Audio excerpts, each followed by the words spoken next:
Well, good morning. It's 8:14, Galesburg's Morning News. Tyler Gum, Jay Redfern, Cameron Line. And today, we're excited to speak with Andy Crawford, Managing Director of the Music Performance Program at Knox College. They've got the vibrant fall lineup for Knox Music Department, from the return of Jazz Night to exciting residencies and the Fall Jazz Series. So there's plenty of free music coming to our community.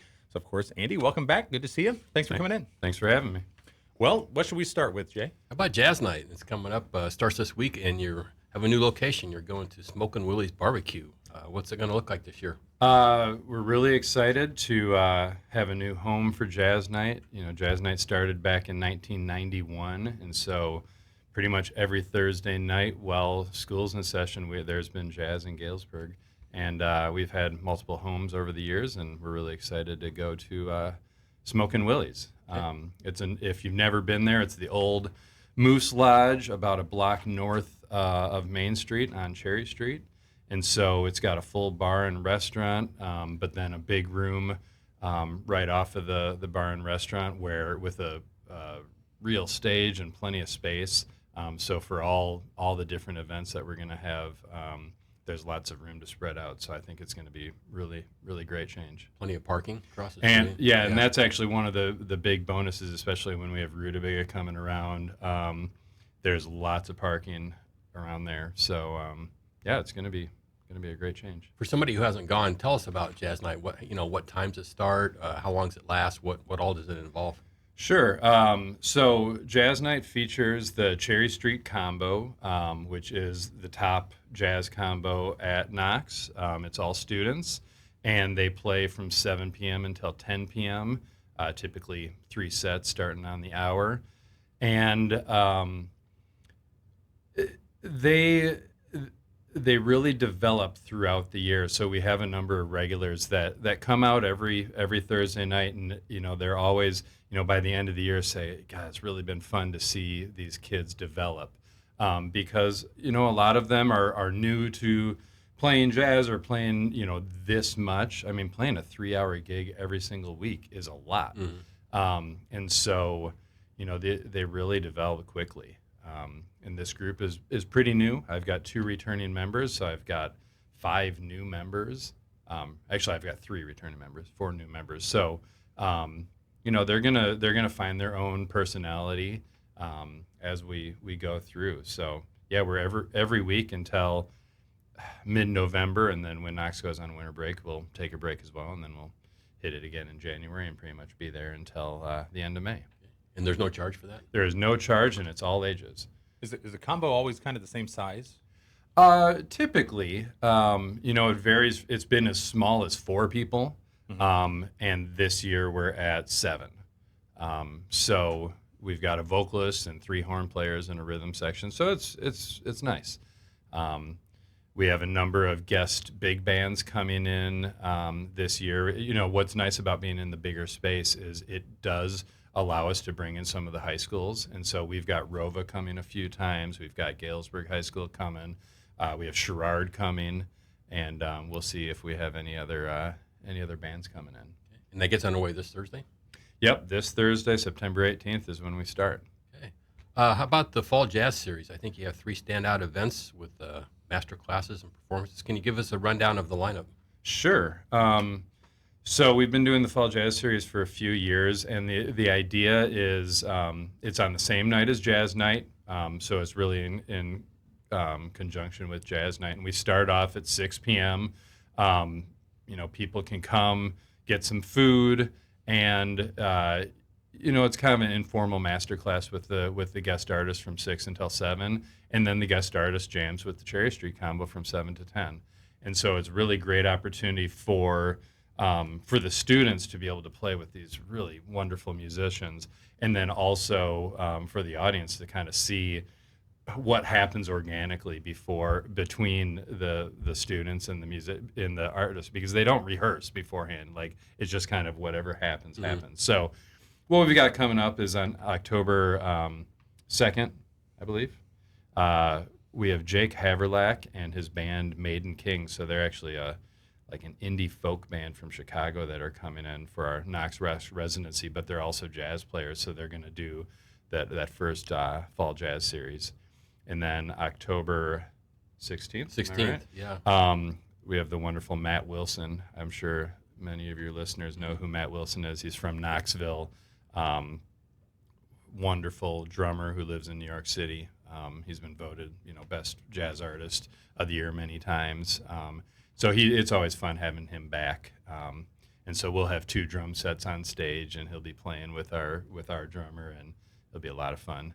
And then November 6th, we're bringing back Scott Garlock, who many of you might remember. He started Jazz Night back in 1991. He was professor at Knox for 13 years, and and so he's now retired from Ashland University in Ohio, and so he's got a little bit of flexibility in his schedule. So I've got him coming back in November. So it'll be a lot of fun, kind of like a homecoming for him. So I mean, great legacy of jazz at Knox. Talk about that legacy and how you keep carrying that on.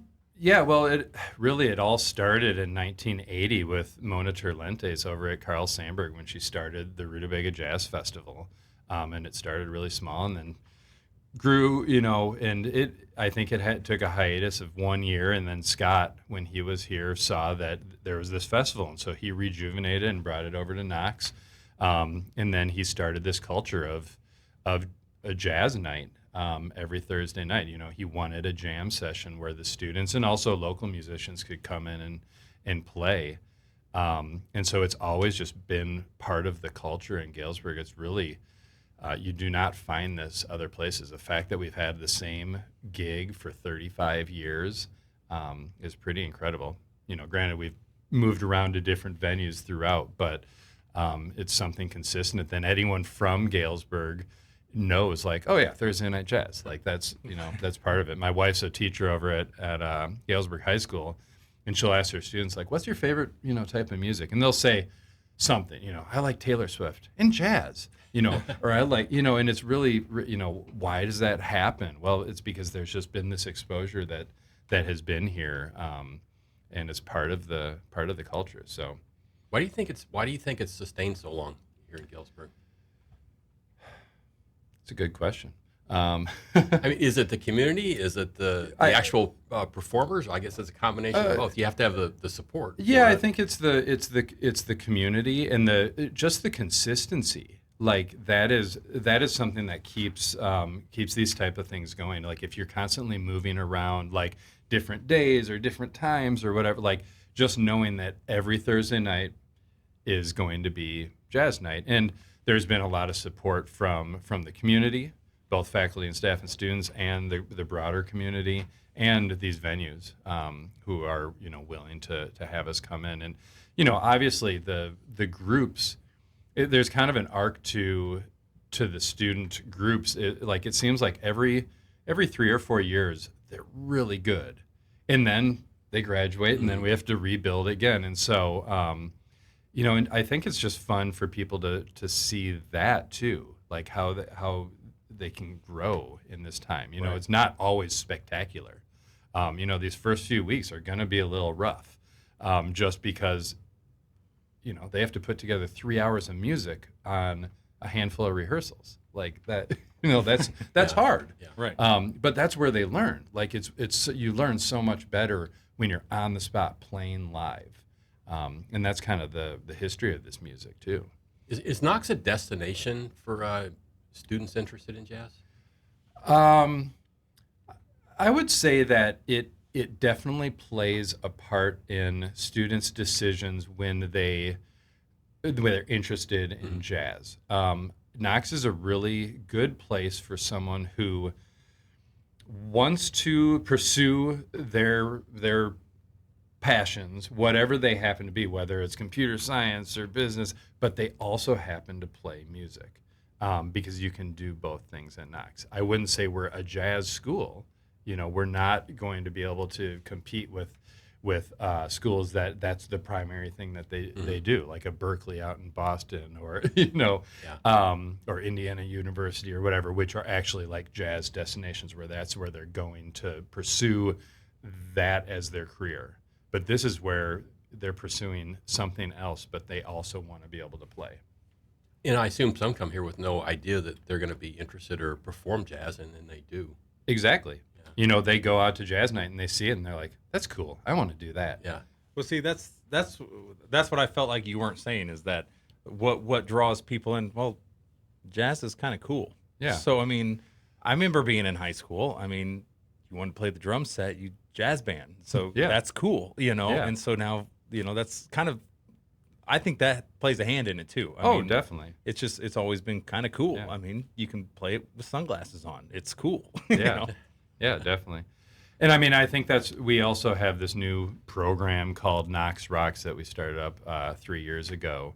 It's kind of, the same idea that we're putting together these bands that, they're rock bands instead of jazz groups, but they're still, Right. they're playing covers and they're learning the material and the repertoire, and then they go out and they perform. And so, we're going to be doing that at Smokin Willies too. But, I think it's just something that the students see and they're like, I want to be a part of that. Yeah. Wrapping up with Andy Crawford from Knox College. Beyond jazz, what's the fall calendar look like for the music department? Well, we have our regular slate of activities. All our ensembles will be giving concerts. One big thing we'll be doing right at the beginning of October is our Knox Rocks Residency. And so, like I said, it's a Knox grad, Jake Havlac. He graduated back in 2013, and he is a indie rock musician and producer in Chicago. And he's bringing his band here to work with the students for 3 days, but then also giving a free concert at Smokin Willies on that Friday night, October 3rd, I believe is the day. Yeah, 3rd, yeah. And they're a really great band who's been touring around the Midwest, and they're kind of like Americana, but also with some like jam band type stuff in there. You can find them streaming anywhere. Their name Maiden King, but so they're coming, and that's really fun. It's kind of like what we've been doing with the Mirza Residency and with Rutabaga with jazz, but now I'm trying to do that with the Knox Rocks program. And you have a homecoming music showcase on October 11th. Yeah, so the Family and Friends and Homecoming is happening at Knox again, and this is something we started doing a few years ago where we bring in as many of our ensembles that we can and do like a 1 hour show in Kresge. Every ensemble plays one song. So it's kind of a smorgasbord of music. Mm-hmm. And so if anyone's available on that Saturday afternoon at 3 p.m., come on over to Kresge to see what their ensembles are up to. Okay. We're out of time? We're out of time. Anything else we need to know, Andy, about the season? No, you can check us out on social media, Knox College Music Department, or I think you have all the events up on your website. And yeah, come. Everything's free. Come on and check it out. And I hope to see everyone at a jazz night this term, every Thursday night over at Smokin Willies. You like cooler if you did. And they have great barbecue. That's Yes, right. they Yeah, do. that's That a bonus helps. right there. Right? That helps. Andy, thanks so much for coming in. Great info. We will have this posted on our website later on this morning at WGIL.com. We'll take a real quick break. We got an update on news coming up next. It's Galesburg's Morning News. Purple Wave Auction is revolutionizing equipment sales.